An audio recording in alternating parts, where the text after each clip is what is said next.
Yeah. Walang Word ibang hurts. makakitang mali kundi either yung husband mo or yung kaibigan mo. Kasi pagsabihin mo naman, si Manilian, unsa man to? Parang Lain kay katanaon dito, mura kag butite. Well, we can... Si Junisa, si Annie, Dayani, do you guys think that our friendship will last long? Because Forever.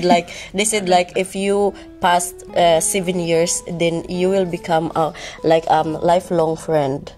Ay, ganun? Oo, Ilang years because na tayo friends? there is a struggles. Yeah. Nabe struggles sa friendship. Me and Annie like doing each other for like 10 years 10 years. Yeah. Tayo sisi. Kailan ba yun? Well, hindi pa ako nag-asawa. Mga 2017, 18. Hala! Nagpas na tayo, sisi! Oh, yeah. I think for me, I want to answer. I think siguro mag-long last as a friendship. As long as, cause we know na friendship is really, mahirap talaga yan siyang i-keep longer. Yan yung pinaka-mahirap na i-keep longer. Swerte na siguro kung aabot kayo ng 10 years or lalagpas ng 1 years. As long as na you have to be honest each other. Prank ka nga, oh sis, nalain ko sana, ayaw ko ng ganito, ganyan. But in a nice way. But in a nice way. And for me, to keep friendship longer is to be direct. What like you said last night. Like if you have, for example, like kanang, you do something this, and then without hesitation nga malain ka na ako or something na I can stay like say it to your face na day ani kanang pwede kanang dili na mo buhaton or ana ba without bitaw na basig masuk ni si ani di na kumukuan oy kaya para friend lang para friend pa din kami yung parang ano ba dapat hindi natin ikikip yan kasi if ikikip natin yan sa ating sarili there's a way nga isasabi mo yan doon sa kabilang kaibigan mo and then that's not a really misunderstanding, diba? So kami wala kaming as long as wala naman no hindi lang tayo nag-away diba hindi kami din hindi kami nag-away pero in Jesus name siguro share the reason why we keep our friends long is because we don't involve money in our friendship and money is a no-go because we cannot also involve one.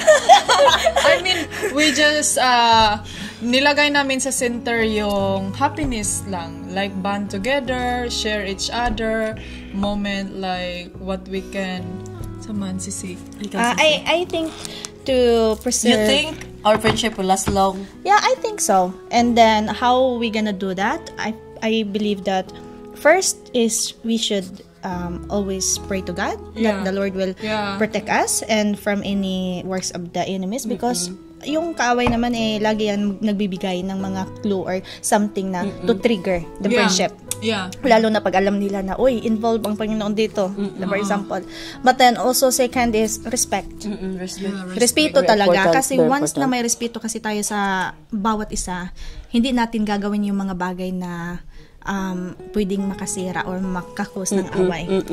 And tsaka, third is, when there's something na nagawa natin, so we should say sorry. We should be not prideful. Kasi pag prideful kasi yung isang tao, yun yung kahit ginawa mo, for example, or ginawa ko, tapos hindi ko akuin na mali ko, then how could you be a good friends after kung wala, diba? And then also, you should be understanding.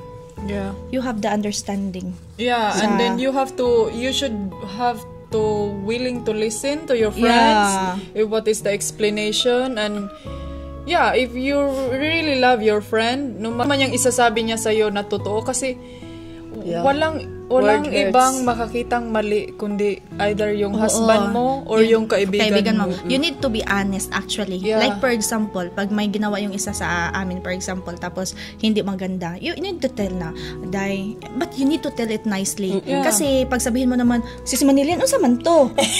Parang lain kay katanaon dito, mura kag butite. Well, we can say that. Yeah, but in actually, the funny way. In the funny way, and you make sure na alam mo yung na ganun kayo. And pero hindi pwedeng pwede sabihin ganyan na hindi mo kilala yung friend mo na wala kayong deep bond. Stricta mo na ano ka, di ba? Pero you know what, sa side ni actually before nung nakita, kasi nga first time namin magkita ngayon ni si Ani. So before talaga sabi ko, Lord, bakit ginawa to ni Ani na nagsayo? Kasi yun talaga may isa yun na parang nakikita na yung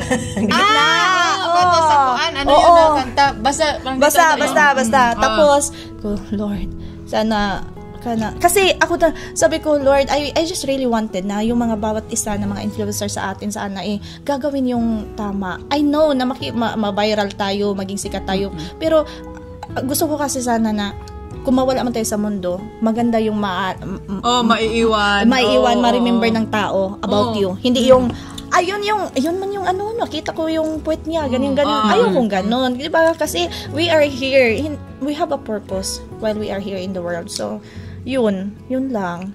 Part 1, part 2, part 2. Ito Sisi, gaano kahalaga para sa iyo ang katapatan at pagpapatawad ng kaibigan? Okay. For me, that is very tough and actually you can do it. It's a matter of choice. No, it depends the situation. Ganito kasi yun, kahit gaano pa ka abigat or gaano pa ka bad yung experience mo sa isang kaibigan mo, but we need all to forgive. Kasi yun yung gusto ng Lord sa atin pero pag may nagawa man yung isang kaibigan na parang mabigat talaga at masakit, you can forgive, of course, yes, but you don't need na maging like same pa from before. Kasi may hindi tayo perfect. May lamat na siya. But you can be nice still. Kung magkita kayo, civil. Nice pa rin. Pero siguro like for example, respect the boundary. Oo. Pero like for example, before baka close kayo, lagi ka nag-uusap ganyan, tapos biglang nag-away, may nagawa na masakit na ibalik mo yung heartbroken ka talaga. It will take time before mabalik talaga yun sa dati. Kung pwede pang ibalik, din ibalik yun. But kung hindi, then give the respect and also the forgiveness that you and her need, kasi yun nagpapatawad ka, hindi lang naman yung isang tao pinapatawad mo rin yung sarili mo. Yes. So para makamove on ka. Yun. Ako din very kasi na-experience ko na yan without giving so many details, na my friend ako, tapos parang iba yung misunderstanding niya sa akin, iba din yung misunderstanding ko sa kanya. Tapos parang sobrang close namin, like 24 hours palagi kami nagsama, nagtira kami sa isang bahay, ganyan. Tapos tapos na friendship over kami, tapos mga yung mga 5 years or more. Tapos parang gusto ko na parang mabalik sa dati. Tapos slowly na kanang of course, I have to forgive myself. Kasi syempre, I'm sure, alam ko naman na nagkamali din ako na bakit yung friendship namin nag-end na. Tapos, parang right now, we are in a, like, magkaibigan na kami. We're in working progress. Hindi talaga like 100% tulad ng dati, but we are like kuan, and we are neighbor. We are everything. Magkakapit-bahay na sila. Magkakapit-bahay kami. Tapos yung mga anak namin mag-classmate. Mag-best friend pa. Tapos yung asawa na mag-best friend din. Kaya I'm very thankful to God na parang parang nabalik bitaw.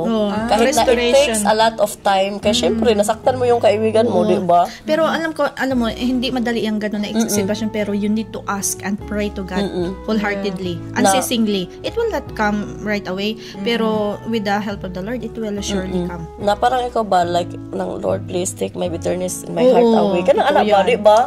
Kay alam naman natin, hindi tayo perfecto, magkita sa Facebook, so, ano ko to siya, yung parang, hindi i-hide, parang kanang, unfollow? Hindi unfollow, kanang, dislike? Yeah, stalk. Kanang silently ba na? Anak ba, di ba? Parang may ganyan naman tayo daan. Oo.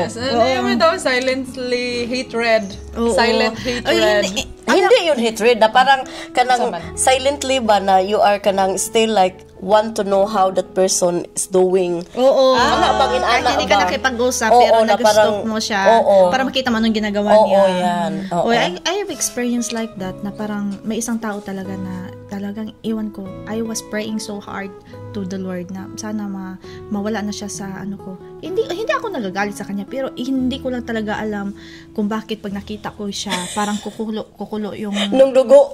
Grabe. Yung heart ko iinit na there's something. Hindi ko alam kung bakit, and I prayed to God, but then okay naman kasi wala naman talagang sobrang ginawa yung tao, kaso nga talaga hiwan ko lang, ayaw ko kasi yung taong naglalay.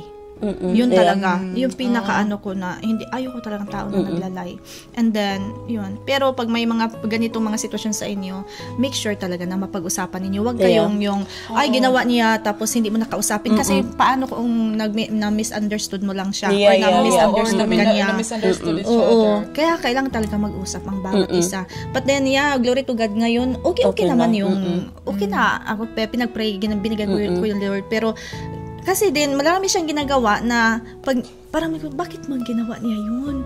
Bakit ba? Hindi ba niya alam na mali yun? You know the truth, pero parang nag-lie siya to other people. Parang, bakit ba siya ganun? Parang, bakit ganun?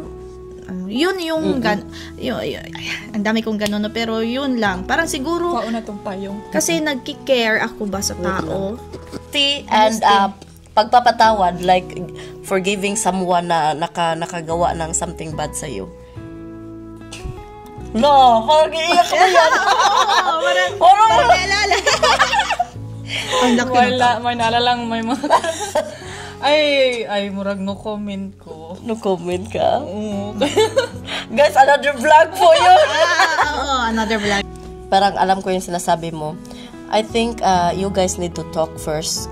Kanang very deep na kayo lang dalawa, if there is someone na kana yung you can cry your eyes out loud unya kana bitaw kay nice man jud pag kayo lang talagang dalawa na mag-uusap like face to face. Kay alam mo na pag mag-chat ng internet, mag-chat, di ba yung words matwisted, di ba iba yung pag-understanding, and then you don't know what's behind in the phone, di ba? Unya after that kung mag-usap na kayo, okay, let's say nag-usap na kayo, tapos it up to you sa inyong dalawa kung ano yung like, okay, we need to become friends again, or parang okay, laylo lang muna, at least para bang nag-ano na kayo, parang may closure, di ba? Actually, yung ganun na situation is pwede mo namang kausapin. Isasabi ko kanina, pwede ka naman mag-forgive, pero you don't need to go back from where you were. Yeah, kung gaano kayo close before, hindi naman kailangan na babalik talaga sa ganun. Respeto lang, tapos pag nakita mo, kausapin mo, yung ganun. Tapos, kasi yun nga, pag hindi kasi natin i-let go yun, bibigat yung dibdib natin. Sinong mahihirapan tayo? Ayun, Japon niya. Tapos every time, kahit sabihin pa natin na, ay, hindi naman ko na, nagalit sa kanya, pero mainis talaga tayo pag nakita natin siya sa, newsfeed. I mean, for me, to be honest, hindi ko sasabihin hindi ako nagagalit sa kanya, but ayaw ko lang siya makita. Muna sa ngayon. Hindi lang talaga ako ma-trigger, makakuan. Kasi, for me din is para din yan sa akin sarili. Okay. You're where I belong. You're where I belong. With you by my side, feels like the rain is gone. I'm home.